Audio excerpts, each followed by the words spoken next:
Hello student, in last lecture we learned meta tag, attributes of meta tag, one program on meta tag, cascading style sheet and inline style sheet. Today we are going to learn CSS and CSS properties, inline style sheet, internal style sheet and external style sheet. Cascading style sheet, which is also called as CSS. Cascading style sheets is used to format the layout of a web page. With CSS, you can control the color, font, the size of text, the spacing between elements, how elements are positioned and laid out, what background images or background colors to be used, different displays for different devices and screen sizes and much more. A cascading style sheet rule set contains a selector and a declaration block. Now see, selector. Selector indicates the HTML element you want to style. It could be any tag like h1 tag, body tag, etc. Declaration block. The declaration block can contain one or more declarations separated by a semicolon. Now see the syntax of cascading style sheet.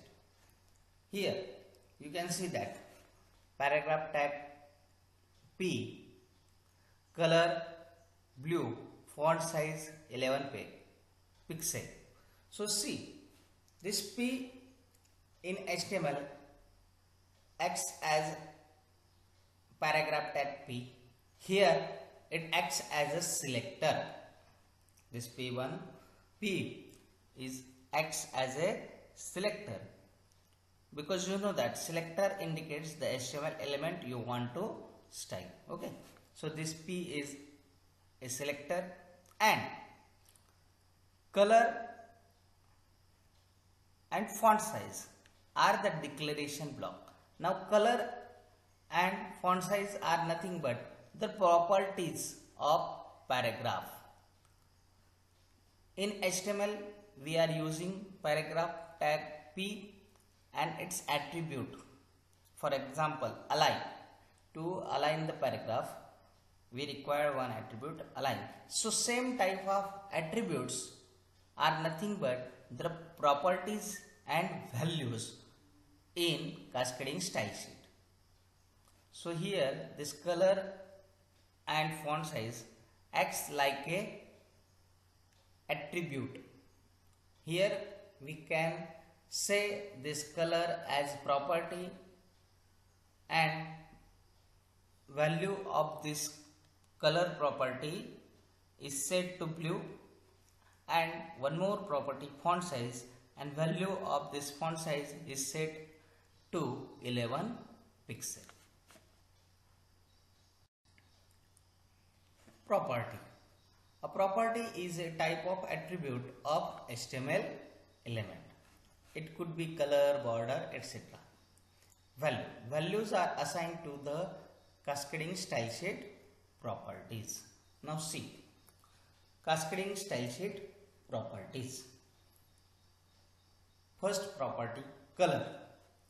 Changes the color of the text having a value color name. For example, H1 color maroon.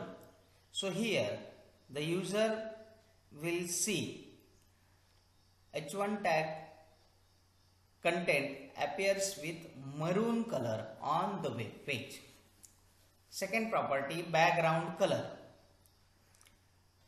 It is used to set the background color in your web page. It will take the value of color name.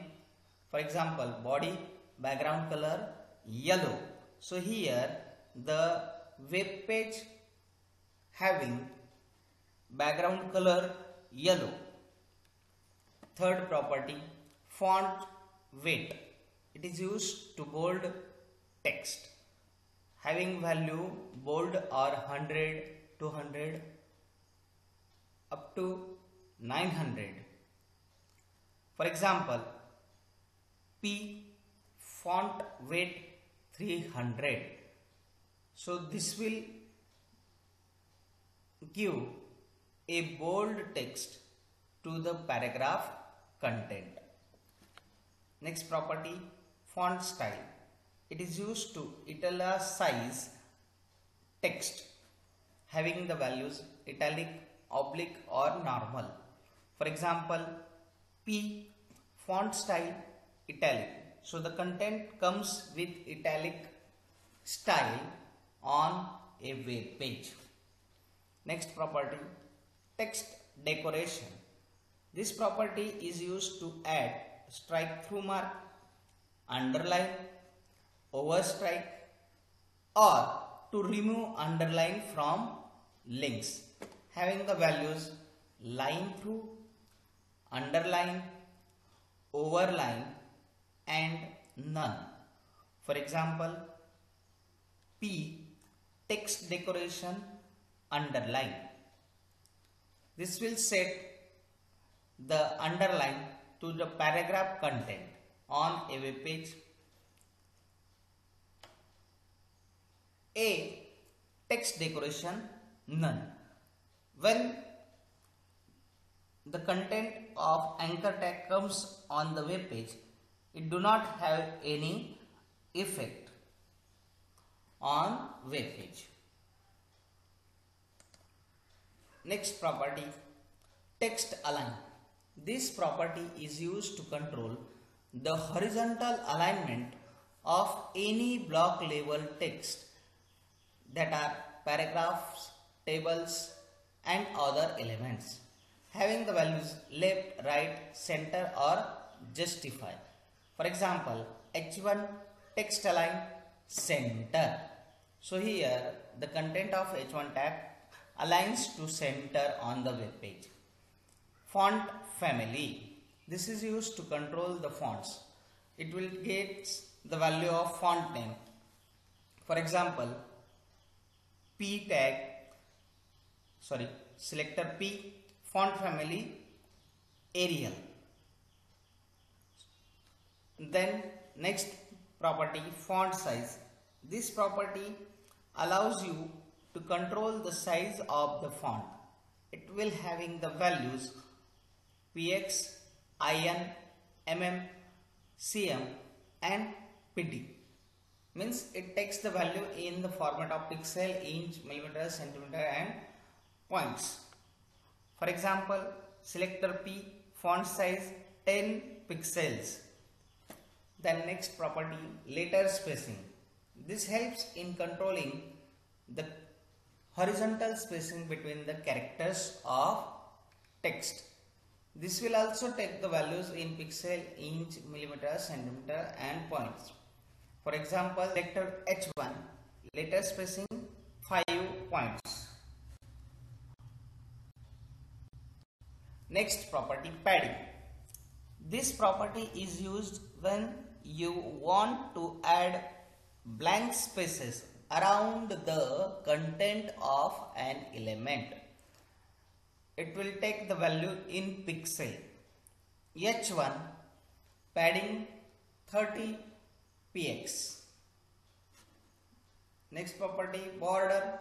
This property adds border to a web page element. It takes the values like solid, double, groove, ridge, inset, outset, dotted and dash. For example, selector H2, border, double. So it sets a border to H2 element as double. Next property, background image. To set an image as a background of your web page, it takes the value of URL X, where X is the path of image file. For example, body background image URL background image dot jpg. And last property, margin left sets margin area on the left side of the element having the values in pixel, point, centimeter, etc. For example, selector H1 margin left px